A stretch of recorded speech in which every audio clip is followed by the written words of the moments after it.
Bismillahirrahmanirrahim. Assalamualaikum warahmatullahi wabarakatuh. Alhamdulillahi rabbil alamin. Alladhi ahdarana fi hawliyati sayyidati nisa'il alamin. Zawjati habibi rabbil alamin. Sayyidina Muhammad sallallahu alaihi wasallam. Wa usalli wa usallim ala sayyidina Muhammadin imamil muttaqin wa sayyidil mursalin wa ala alihi wa sahbihi wa man tabi'ahum bi ihsanin ila yaumiddin. Subhanaka la ilma lana illa ma 'allamtana innaka antal alimul hakim. Rabbi shrah li sadri wa yassir li amri wahlul 'uqdatam min lisani yafqahu qawli. Amin amin ya rabbal alamin. Amma ba'd. Sederek para rawuh, hadirin hadirat ingkang kawula mulyakaken.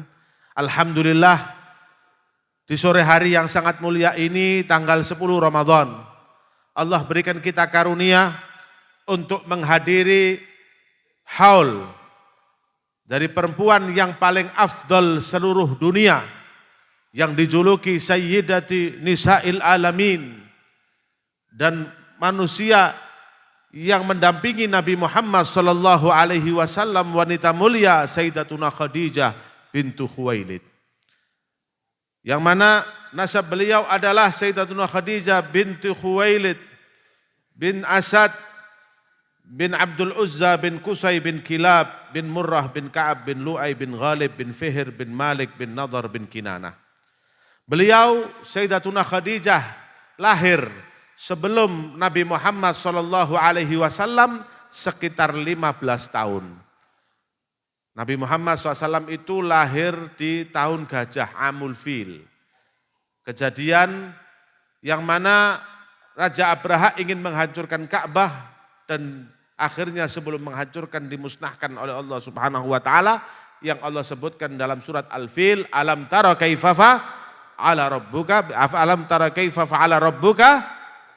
bi ashabil, ayo sautono, alam tara kaifa fa'ala rabbuka. Masya Allah, semangat sedaya, mungkin sehat. Dan Sayyidatuna Khadijah adalah seorang wanita yang kaya raya dan rajin bekerja. Beliau itu sebelum nikah dengan Nabi Muhammad sallallahu alaihi wasallam, beliau selalu mengirimkan barang dagangannya ke Syam. Jadi barang yang di Mekah, kulaan di Mekah dijual di Syam. Ketika di Syam barangnya laku semua, beliau ngambil barang dagangan di Syam dan kemudian kembali lagi ke Mekah dengan membawa barang dagangan dari Syam. Begitu kehidupan beliau. Saudagar kaya. Tapi satu saat ketika mendengar Nabi Muhammad SAW yang beliau itu adalah seorang yang amanat. Orang yang berakhlak mulia, orang yang ganteng, orang yang berwajah penuh dengan cahaya. Akhirnya ditawarkan bagaimana wahai Muhammad oleh Sayyidatuna Khadijah. Nabi Muhammad ditawari, waktu itu belum kawin. Wahai Muhammad, bagaimana kalau engkau membawa barang daganganku ke Syam? Akhirnya Nabi Muhammad SAW mengabulkan permintaannya. Beliau berangkat dengan pembantunya namanya Maisarah. Berangkat kemana? Berangkat ke Syam.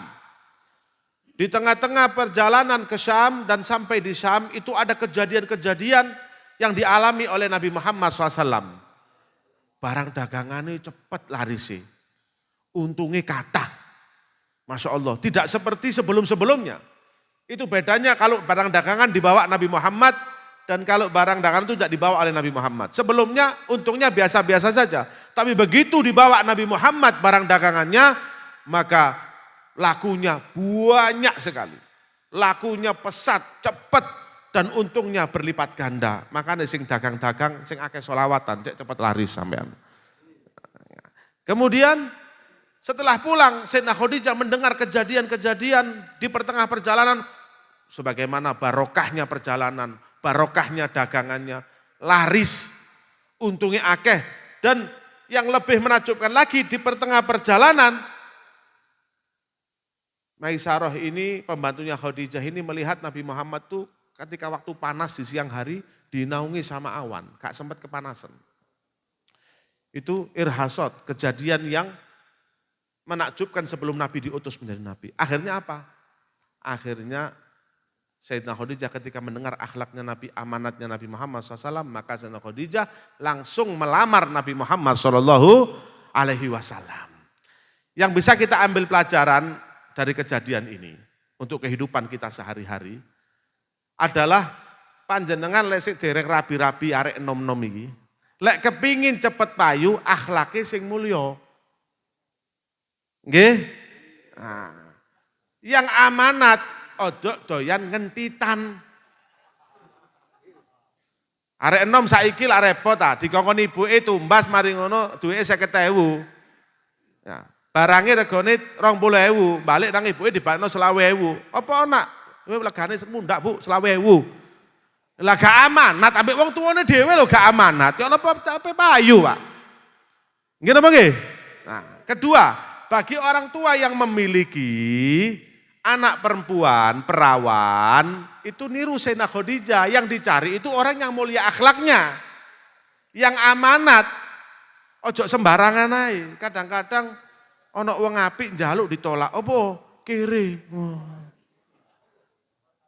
Sayyidina Khadijah tidak melihat dari Nabi Muhammad SAW kekayaannya, tapi melihat dari Nabi Muhammad adalah apa? Adalah akhlaknya yang mulia dan amanat.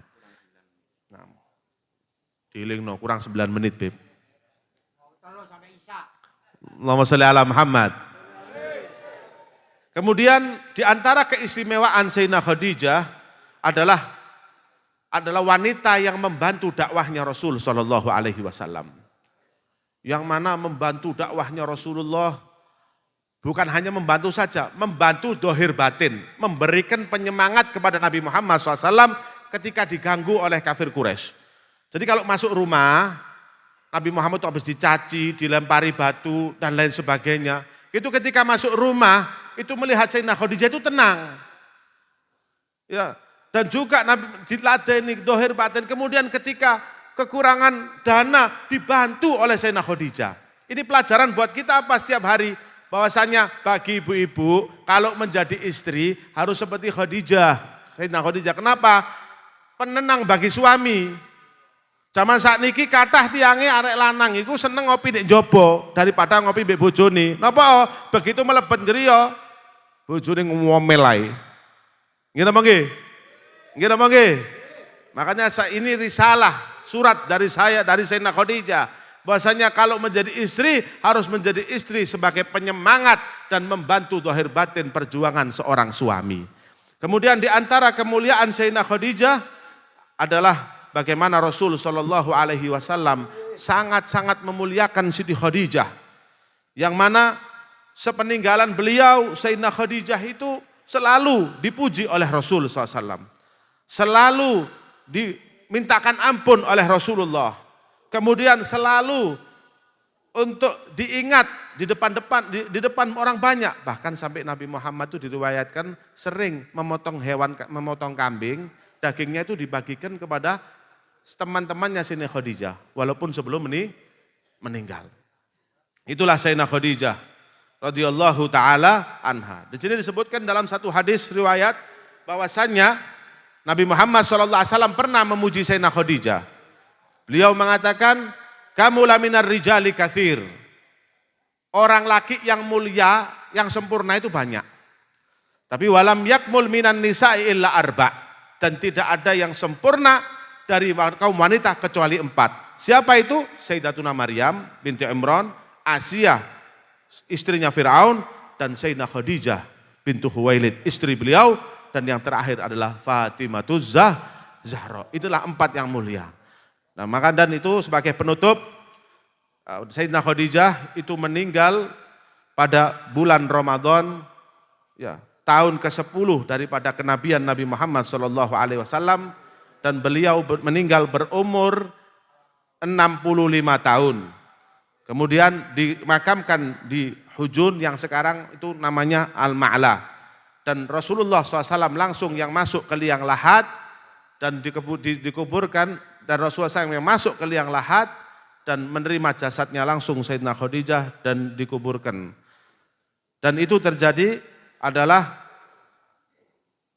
3 tahun sebelum hijrahnya Nabi Muhammad SAW ke kota Madinah. Wallahu ta'ala alam.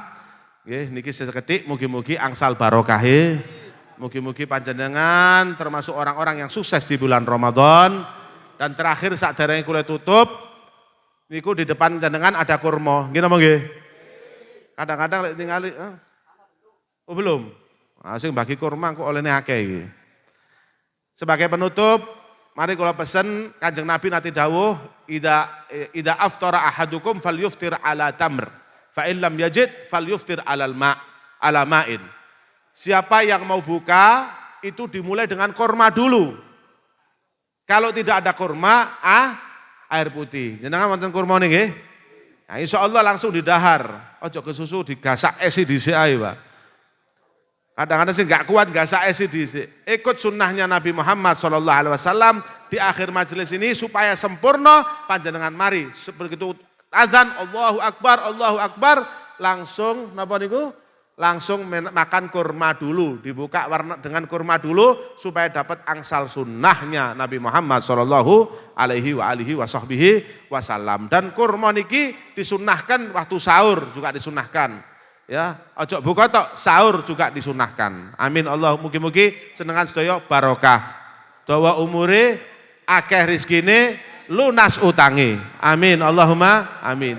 Niki sing saged kula sampaiaken wonten kekiranganipun ngapunten ingkang kathah. Wabillahi taufiq wal hidayah. Wassalamualaikum warahmatullahi wabarakatuh.